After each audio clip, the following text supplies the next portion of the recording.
नमस्कार. मी डॉक्टर अंजली. आज मी तुम्हाला एक असा विषय सांगणार आहे जो वय वाढल्यानंतर प्रत्येक घरात चर्चेचा असतो. पायात येणारी अशक्तपणा, चालताना अडखळणे, थकवा, गुडघे कटकटणे, थोडे अंतर चालले तरी दम लागणे आणि मनात कायम भीती राहणे की आपण पडू नये. ही भीती हळूहळू आत्मविश्वास कमी करते. अनेक लोक म्हणतात वय झालं की असंच होतं, पण हे पूर्ण सत्य नाही. योग्य सवयी, योग्य आहार आणि थोडं शहाणपण वापरलं तर पायांमध्ये पुन्हा ताकद येऊ शकते. आज मी तुम्हाला चहामध्ये टाकून रोज पिण्यासाठी एक अतिशय सोपा घरगुती उपाय सांगणार आहे, जो योग्य पद्धतीनं घेतला तर पायात घोड्यासारखी ताकद येण्यास मदत करू शकतो. चालताना अडखळणे कमी होऊ शकते आणि हळूहळू धावण्याचा आत्मविश्वासही वाढू शकतो. पण लक्षात ठेवा, हा कोणताही चमत्कार नाही. हा संयम, सातत्य आणि योग्य पद्धतीचा परिणाम आहे. आपल्या शरीरात पाय हे मुळासारखे असतात. झाड कितीही सुंदर असलं तरी मुळं कमजोर असतील तर ते टिकत नाही. त्याचप्रमाणे शरीर मजबूत ठेवायचं असेल तर पाय मजबूत असणं अत्यंत गरजेचं आहे. पायांमध्ये कमजोरी आली की रक्ताभिसरण कमी होतं, स्नायू सैल होतात, सांधे जड होतात आणि मग साधी उभं राहण्याची क्रियाही कठीण वाटू लागते. अनेक जण बाहेरची औषधं घेतात, पण त्याचे दुष्परिणाम होतात. म्हणून आजचा हा उपाय पूर्णपणे घरगुती, सोपा आणि रोजच्या दिनचर्येत सहज बसणारा आहे. हा उपाय खास करून त्या लोकांसाठी आहे जे सकाळी उठल्यावर पाय जड वाटतात, खुर्चीतून उठताना आधार घ्यावा लागतो, थोडं चालल्यावर पाय थरथरतात आणि मनात कायम असुरक्षिततेची भावना असते. या उपायामागे शरीरशास्त्राची साधी पण प्रभावी संकल्पना आहे. शरीराला उष्णता देणारे, रक्तप्रवाह वाढवणारे आणि स्नायूंना पोषण देणारे घटक एकत्र आले की शरीर हळूहळू प्रतिसाद देऊ लागतं. चहा हा आपल्या रोजच्या आयुष्यातील अविभाज्य भाग आहे. सकाळी चहा मिळाला नाही तर अनेकांना दिवस सुरू झाल्यासारखा वाटत नाही. म्हणून चहामध्येच योग्य घटक मिसळून तो आरोग्यदायी बनवणे हा सर्वात सोपा मार्ग आहे. पण इथे प्रमाण, वेळ आणि पद्धत खूप महत्त्वाची आहे. चुकीच्या प्रमाणात घेतल्यास फायदा कमी आणि त्रास जास्त होऊ शकतो. म्हणून मी प्रत्येक गोष्ट टप्प्याटप्प्यानं समजावून सांगणार आहे. या पहिल्या भागात मी तुम्हाला पाय कमकुवत का होतात, अडखळणे का वाढते आणि साध्या चहामध्ये बदल करून आपण शरीराला योग्य दिशा कशी देऊ शकतो याची संपूर्ण पार्श्वभूमी सांगणार आहे. अनेक लोकांना वाटतं की पाय दुखणे म्हणजे फक्त सांध्यांचा प्रश्न आहे, पण प्रत्यक्षात हा स्नायू, मज्जासंस्था आणि रक्ताभिसरण यांचा एकत्रित परिणाम असतो. वय वाढल्यावर शरीरातील नैसर्गिक उष्णता कमी होते, त्यामुळे रक्त जाड होतं, पायांपर्यंत योग्य प्रमाणात पोषण पोहोचत नाही आणि मग चालताना तोल जातो. या अवस्थेत शरीराला आतून उष्णता देणं आणि रक्ताभिसरण वाढवणं फार गरजेचं असतं आणि हाच उद्देश या उपायामागे आहे. पुढच्या भागात मी तुम्हाला नक्की कोणती गोष्ट चहामध्ये टाकायची, किती प्रमाणात टाकायची आणि कोणत्या वेळेला प्यायची हे अगदी स्पष्टपणे सांगणार आहे. त्यामुळे हा पहिला भाग नीट समजून घ्या, कारण मजबूत पाय असेल तरच पुढचा प्रवास सोपा होतो. जर तुम्ही हे ऐकून मनात विचार करत असाल की इतक्या साध्या गोष्टीने फरक पडेल का, तर लक्षात ठेवा, मोठे बदल नेहमी छोट्या सवयींनीच सुरू होतात आणि सातत्य ठेवलं तर शरीर नक्कीच साथ देतं. पुढील भागात आपण प्रत्यक्ष उपायाकडे वळू. आता आपण थेट त्या उपायाकडे वळूया ज्याची तुम्ही आतुरतेने वाट पाहत आहात. हा उपाय अगदी साधा आहे, पण त्यामागची ताकद खूप मोठी आहे. चहामध्ये टाकायची गोष्ट म्हणजे ताजा अद्रक आणि काळी मिरी. या दोन घटकांचा योग्य प्रमाणात आणि योग्य पद्धतीने वापर केला तर पायांमधील रक्तप्रवाह वाढण्यास मदत होते, स्नायूंना उष्णता मिळते आणि मज्जासंस्थेला चालना मिळते. अद्रक हा शरीरातील थंडी कमी करतो, सांध्यांमधील जडपणा कमी करण्यास मदत करतो, पचन सुधारतो आणि शरीरातील सुस्ती दूर करतो. पचन सुधारलं की शरीराला पोषण नीट मिळतं आणि त्याचा थेट परिणाम पायांच्या ताकदीवर होतो. काळी मिरी ही रक्तप्रवाह सुधारण्यास मदत करते, त्यामुळे पायांपर्यंत रक्त सहज पोहोचतं. अनेक लोकांना पाय थंड पडतात. याचं मुख्य कारण म्हणजे रक्ताभिसरण कमी होणं. या दोन घटकांमुळे शरीरात आतून उष्णता निर्माण होते. आता कृती कशी करायची ते नीट समजून घ्या. सकाळी नेहमीप्रमाणे तुमचा चहा बनवा, पण साखर आधी टाकू नका. चहा उकळताना त्यात एक छोटा चमचा किसलेला ताजा अद्रक टाका आणि त्यातच 2 ठेचलेले काळे मिरे घाला. चहा नीट उकळू द्या, जेणेकरून या दोन्ही घटकांचे गुणधर्म चहामध्ये उतरतील. नंतर चहा गाळून घ्या. त्यानंतर साखर घालायची असेल तर अगदी कमी प्रमाणात घाला. शक्य असल्यास साखर टाळलेलीच बरी. हा चहा सकाळी रिकाम्या पोटी न पिता थोडा हलका नाश्ता केल्यानंतर प्या, कारण रिकाम्या पोटी घेतल्यास काही लोकांना आम्लपित्ताचा त्रास होऊ शकतो. हा चहा दिवसातून एकदाच पुरेसा आहे. जास्त प्रमाणात घेतल्यास फायदा वाढत नाही, उलट शरीरावर ताण येऊ शकतो. सातत्य इथे खूप महत्त्वाचं आहे. किमान 40 दिवस हा चहा रोज एकाच वेळेला प्या. पहिल्या आठवड्यात फार मोठा फरक जाणवणार नाही, पण दुसऱ्या आठवड्यापासून पायांमधील जडपणा कमी होत असल्याची जाणीव होईल.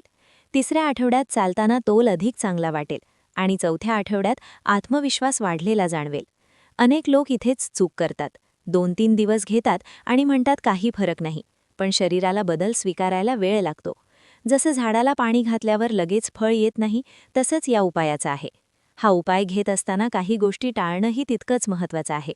फार थंड पदार्थ, फ्रीजमधील पाणी, रात्री उशिरा जड जेवण आणि दिवसभर बसून राहणं हे टाळा, कारण हे सगळं रक्ताभिसरणावर परिणाम करतं.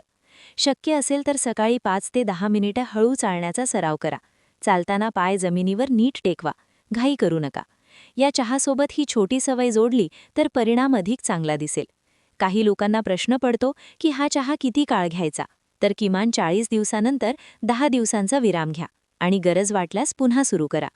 मधुमेह, उच्च रक्तदाब किंवा गंभीर आजार असलेल्या लोकांनी हा उपाय सुरू करण्याआधी आपल्या डॉक्टरांचा सल्ला घ्यावा, कारण प्रत्येक शरीर वेगळं असतं. पण सामान्यतः हा उपाय सुरक्षित आहे, कारण यात वापरलेले घटक आपल्या स्वयंपाकघरातलेच आहेत. पुढील आणि शेवटच्या भागात मी तुम्हाला कोणत्या लोकांना हा उपाय विशेष फायदेशीर ठरतो, कोणत्या लक्षणांमध्ये त्वरित काळजी घ्यावी आणि पायांची ताकद टिकवण्यासाठी आणखी कोणत्या छोट्या सवयी उपयोगी पडतात ते सविस्तर सांगणार आहे. आता आपण शेवटच्या आणि अतिशय महत्त्वाच्या भागाकडे येत आहोत, कारण फक्त उपाय सांगणं पुरेसं नसतं. तो उपाय कोणासाठी जास्त फायदेशीर आहे, कोणत्या लक्षणांकडे दुर्लक्ष करू नये आणि पायांमध्ये आलेली ताकद टिकवण्यासाठी रोजच्या आयुष्यात कोणत्या छोट्या सवयी अंगीकारल्या पाहिजेत हे समजणं तितकंच गरजेचं आहे. सर्वप्रथम हा चहा विशेषतः कोणासाठी उपयोगी ठरतं ते समजून घ्या. ज्यांचं वय 60 वर्षांपेक्षा जास्त आहे, जे चालताना अडखळतात, जिना चढताना गुडघे थरथरतात, उभं राहिल्यावर क्षणभर डोळ्यांसमोर अंधारी येते, पाय बधीर झाल्यासारखे वाटतात, रात्री पायांमध्ये गोळे येतात, थोडं चालल्यावर पाय जड होतात आणि मनात कायम पडण्याची भीती असते, अशा सर्व लोकांसाठी हा उपाय खूप उपयुक्त ठरू शकतो. विशेषतः ज्यांना सकाळी उठल्यावर पाय जास्त कमजोर वाटतात आणि संध्याकाळपर्यंत थकवा प्रचंड जाणवतो, त्यांना या चहाचा फायदा जास्त होतो, कारण हा उपाय शरीरातील आतली थंडी कमी करतो, रक्ताभिसरण सुधारतो आणि स्नायूंना हळूहळू बळ देतो. पण इथे एक गोष्ट लक्षात ठेवा, काही लक्षणे अशी असतात की त्याकडे अजिबात दुर्लक्ष करू नये. जर चालताना अचानक तोल जात असेल, पाय ओढल्यासारखे चालत असाल, पाय सुन्न होऊन संवेदना कमी झाल्यासारखी वाटत असेल, सतत चक्कर येत असेल किंवा पडून दुखापत झाली असेल, तर फक्त घरगुती उपायांवर अवलंबून न राहता त्वरित तज्ज्ञांचा सल्ला घेणं अत्यंत आवश्यक आहे, कारण कधीकधी हे मज्जासंस्थेशी संबंधित गंभीर कारणामुळेही असू शकतं. आता आपण पायांची ताकद टिकवण्यासाठी रोजच्या जीवनात कोणत्या छोट्या पण प्रभावी सवयी लावायच्या ते पाहूया. सर्वात आधी बसण्याची सवय बदला. खूप वेळ एकाच जागी बसून राहू नका. प्रत्येक तासाभराने 2 ते 3 मिनिटं उभं राहा. पाय हलवा, पायांची बोटं वर खाली करा, यामुळे रक्तप्रवाह सुरू राहतो. दुसरी सवय म्हणजे पाणी योग्य प्रमाणात पिणं. शरीरात पाणी कमी झालं की रक्त जाड होतं आणि पायांपर्यंत योग्य पोषण पोहोचायला अडथळा येतो, त्यामुळे दिवसभर थोडं थोडं पाणी पिण्याची सवय लावा. तिसरी महत्त्वाची गोष्ट म्हणजे पायांची उष्णता जपणं. फार थंड फरशीवर नंगे पाय चालणं टाळा. रात्री झोपताना पाय झाकून ठेवा, कारण पाय थंड पडले की स्नायू अधिक सैल होतात. चौथी सवय म्हणजे सकाळी किंवा संध्याकाळी 5 ते 10 मिनिटं हळू चालणं. धावण्याची घाई करू नका, आधी चालणं स्थिर करा. पाय जमिनीवर नीट टेकतील याकडे लक्ष द्या. चालताना मान खाली घालू नका, सरळ पुढे पहा, यामुळे तोल सांभाळायला मदत होते. पाचवी गोष्ट म्हणजे पायांची हलकी मालिश. आठवड्यातून किमान 3 वेळा कोमट तेलाने पायांना, तळव्यांना आणि गुडघ्यांना हलक्या हाताने मालिश करा. यामुळे रक्ताभिसरण वाढतं आणि स्नायूंमध्ये लवचिकता येते. अनेक लोक फक्त चहा पितात आणि बाकी सवयी बदलत नाहीत, मग अपेक्षित परिणाम दिसत नाहीत. लक्षात ठेवा, शरीराला आधार अनेक गोष्टींनी मिळतो. एकाच उपायावर सगळं सोपवणं योग्य नाही. आता एक महत्त्वाचा मुद्दा सांगते. हा चहा घेत असताना मनाची स्थितीही फार महत्त्वाची असते. सतत भीती, नकारात्मक विचार आणि आपण कमजोर आहोत ही भावना मनात ठेवली तर शरीरही तसंच प्रतिसाद देतं. स्वतःशी रोज सकारात्मक बोलणं खूप गरजेचं आहे. मी चालू शकतो, माझे पाय मजबूत होत आहेत, मी हळूहळू सुधारतो आहे, अशा साध्या पण सकारात्मक वाक्यांचा परिणाम हळूहळू शरीरावर दिसतो. शेवटी एक गोष्ट स्पष्टपणे सांगते, वय वाढणं ही कमजोरी नाही, पण वयाबरोबर येणाऱ्या बदलांकडे दुर्लक्ष करणं ही खरी चूक आहे. योग्य वेळी योग्य सवयी लावल्या, योग्य आहार घेतला आणि शरीराचे संकेत समजून घेतले तर 60 नंतरही चालणं, फिरणं आणि स्वतःच्या पायांवर उभं राहणं पूर्णपणे शक्य आहे. हा चहा म्हणजे फक्त एक साधन आहे, पण खरी ताकद तुमच्या सातत्यात, शिस्तीत आणि स्वतःवरच्या विश्वासात आहे. जर तुम्ही हा उपाय नीट पाळलात आणि सांगितलेल्या सवयी हळूहळू अंगीकारल्या तर पायांमध्ये आलेली ताकद टिकेल, अडखळणे कमी होईल आणि आयुष्य अधिक आत्मविश्वासाने जगता येईल. हेच या 3ही भागांचं अंतिम उद्दिष्ट आहे. स्वतःची काळजी घ्या, पायांची काळजी घ्या, कारण पाय मजबूत असतील तर आयुष्याचा प्रवासही नक्कीच मजबूत होतो. आता शेवटी एक छोटी विनंती. जर तुम्हाला हे 3ही भाग उपयोगी वाटले असतील, माहिती आवडली असेल आणि तुमच्या किंवा घरातल्या ज्येष्ठांच्या पायांच्या ताकदीसाठी हे मार्गदर्शन महत्त्वाचं वाटत असेल तर हा व्हिडिओ नक्की शेअर करा, कारण तुमच्या एका शेअरमुळे कोणाचं तरी चालणं, उभं राहणं आणि आत्मविश्वास परत येऊ शकतो. आणि अशाच आरोग्यविषयक सोप्या, घरगुती आणि विश्वासार्ह माहितींसाठी आमच्या चॅनलला सबस्क्राईब नक्की करा. स्वतःची काळजी घ्या, पायांची काळजी घ्या आणि नेहमी सकारात्मक रहा. धन्यवाद.